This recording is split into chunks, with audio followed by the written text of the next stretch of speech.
y'all's biggest summer storylines that I've been thinking about, and a couple different questions here, and get y'all's feedback on this. And I think it's something that a lot of other Tennessee fans have been thinking about too.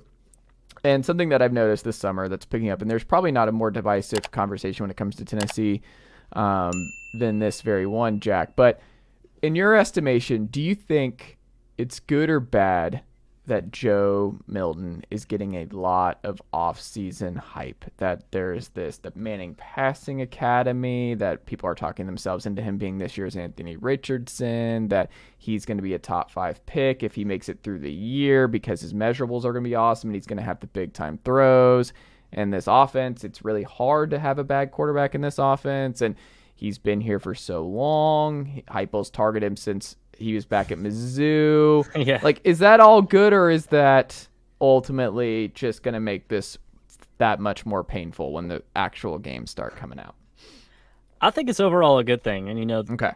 any publicity is good publicity is what they say. But I think the angle of this question is more geared toward, Joe Milton not letting it all go to his head, right? I feel like that would be every Tennessee fan's worry with this. And given the fact that Joe Milton's already had a chance and he pretty much squandered it, didn't play too well. And then, I know he got injured in the Pitt game, but he got replaced by Hendon Hooker. I think he knows this is his second chance, and this is his only chance now to, make it happen. So, and he doesn't strike me as a guy that's going to let it all go to his head. I don't think he's going to be affected by it. Now, Tennessee fans, they have a probably more realistic expectation of what Joe Milton is going to be than the casual, because casual sees Joe Milton throwing a 75-yard pass in the Manning Passing Academy. Oh my gosh, he's one of the most dangerous quarterbacks in all of college football. This dude's going to light it up. Whereas the Tennessee fans have seen what Joe Milton can be and how bad he can be. So I think every Tennessee fan is going to have a certain tempered expectations, some more than others, of course. But I think it's overall a good thing. I don't see a lot of bad things about it. And even if Tennessee wins 7 games this season, Joe Milton's pro day next year still going to be highly sought after by all these scouts and stuff. Even if Tennessee's bad, it's not going to change Milton's wow factor, if you will. I feel like if Tennessee's bad, Milton didn't play the whole year because they had to turn to a true freshman. The season kind of got off the rails. Injuries happened. Like, I just feel like this ceiling or the floor for Heupel's teams is still very high. Like, I think it's I agree. Damn near impossible to have a bad offense in what Tennessee does. Like, I forgot who it was that I was reading or listening to. I think it was Split Zone Duo. They were talking about Heupel's offense for a little bit.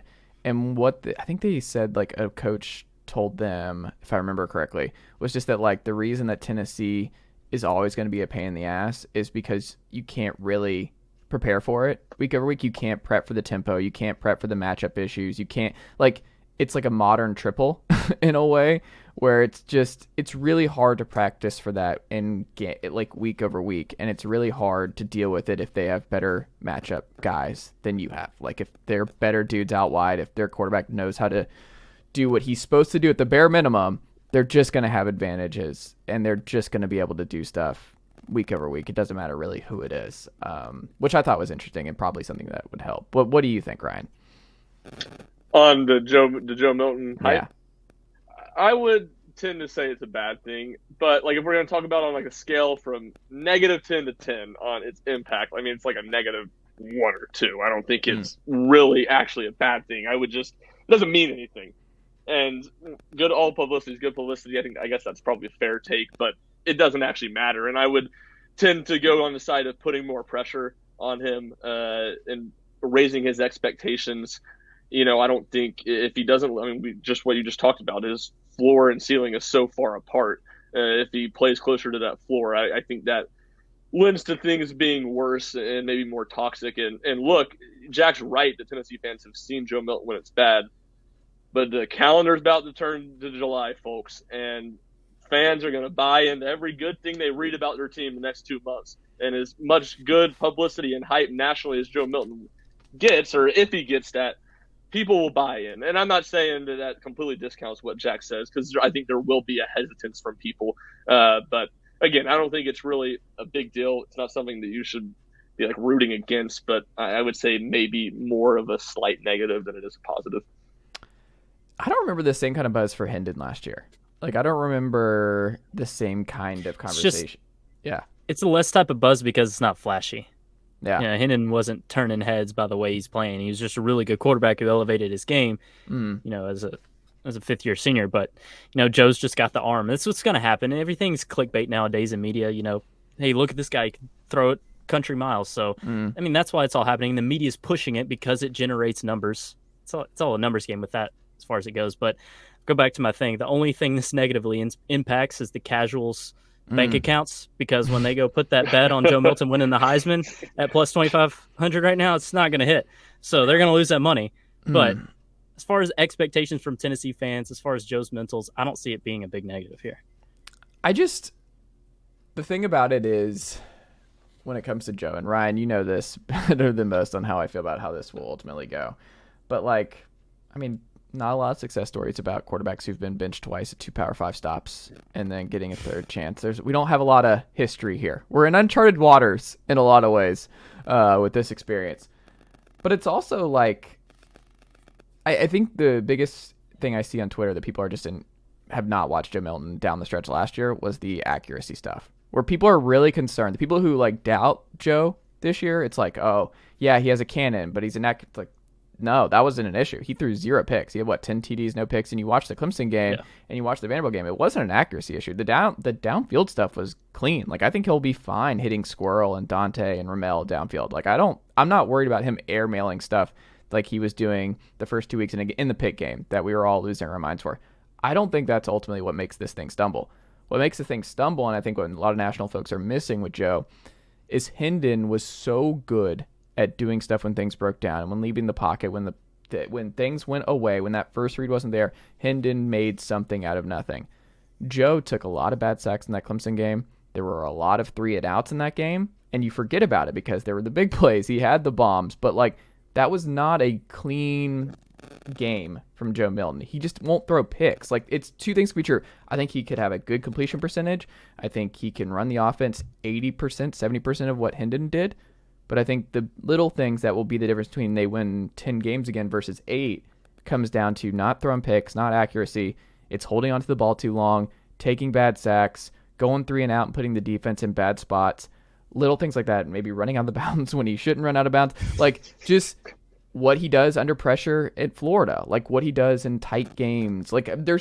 Those are the concerns I have. It's not accuracy and when people just laugh at the deep ball. And I'm I think he's actually going to have a good deep ball this year. I would be surprised if Joe Milton's deep ball is actually not one of the best in college football. The example or the phrase, story, however you want to say it, that I keep using to talk about it is, we all through the weeks in the football season are going through listening to opponents, head coach, defense coordinator, all that stuff's press conference, looking for content. And you hear, talking about Tennessee, you hear the same talking points over and over again last year. You got to get your feet in the ground, not give up the big plays in the tempo, and keep everything in front of you and make them earn it. Well, with Hendon Hooker, that wasn't a good strategy. Besides Georgia, Tennessee could go 7, 8, 10 plays down the field, running it, short passes, Hooker converting on third downs, making plays with his legs. They could beat you in so many different ways.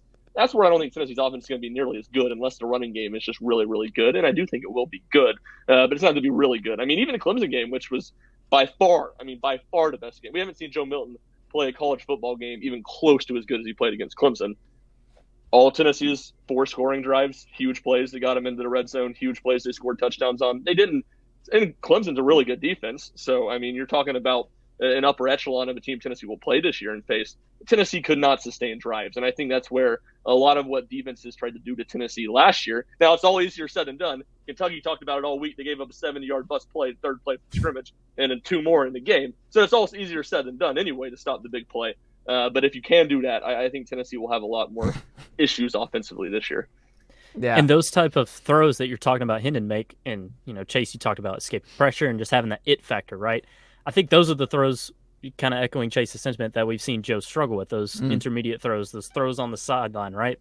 So, yeah, those still worry me a little bit, but I just think Tennessee's offense is going to change, not drastically by any means, but a little bit to where it will really try to benefit Joe's game. They're going to run the ball a lot more. I still think they're going to try and get the ball out quicker, and they may have to because the offensive line may be a liability, but it's going to be the deep ball. It's going to be easy throws in the middle of the field to where if Joe can just, not put too much zip on it will be easy to make. I don't think they're going to complicate things too much for him. It's kind of terrifying to think about what the offensive line might look like next year. Like, I don't know if Tennessee fans are ready for this, but if you look at what it might, like, if you really look at what it might be with Mincy on one side, maybe Campbell comes back, then you're looking at Addison Nichols, who might not play until then, Cy Reddick, Bison Lang, maybe some transfers. Like, we're already not maybe some transfers. Yes, I mean, yeah, some, because you're going to lose a lot, but I don't know. I'm very curious about what the offensive line looks like this year and especially next year. But building off what you were saying with the offense might change, Jack, do you think it behooves the Vols to expand their running back and wide receiver rotation in game? Something we haven't seen Heupel do through 2 seasons, but now that you have a lot more depth in both spots, do you think it's something that has to be adjusted in year 3 as you keep a lot of these guys happy and make sure they stick around? Because I think you're going to really need the Caleb Webbs and Chaz Nimrods of the world to be around next year. No, that's a very good point on the portal, and I'll get to receivers in a minute. But with the running backs, I think you have to have a 3-headed monster if you want to be an elite offense this year. And what Dylan Sampson showed last year, he has to have a big role. And he may end up having a big role anyway due to injury. Small and Wright have struggled with health during their times at Tennessee, but you got to make sure that those running backs get close to equal playing time. I think Small will have a more defined role, and Wright will be more of the main guy. But I want to see more Dylan Sampson. He was super explosive. And outside of Jalen Hyatt, arguably the most explosive player on Tennessee's offense last season. So I want to see more Dylan Sampson. I want to see more of an equal timeshare for all 3 of those running backs. And then the receivers, I don't think it has to go too deep. You're right about the transfer portal and making sure those guys stay happy. But, I think you just got your guys. Those top 4 will get the most time, and then the other guys will see minimal playing time. But those 4 I feel pretty comfortable with. So nothing crazy. I mean, they'll have more of a rotation than last year, but nothing like 6-7 deep consistently, I don't think. What do you think, Ryan? Yeah, on receiver, I completely agree with that. I mean, I think it's going to be for sure 4 deep, but, what is Chaz Nimrod or Caleb Webb or Nathan Leacock? Do I really see them getting a ton more playing time? Not really. Maybe be a little more aggressive if you're up 2 touchdowns against Missouri or, somebody in SEC play in the second half of getting those guys some run. But I go back to what I've said on here in our RTI podcast going into last season, going into this season. You're playing Alabama and Georgia.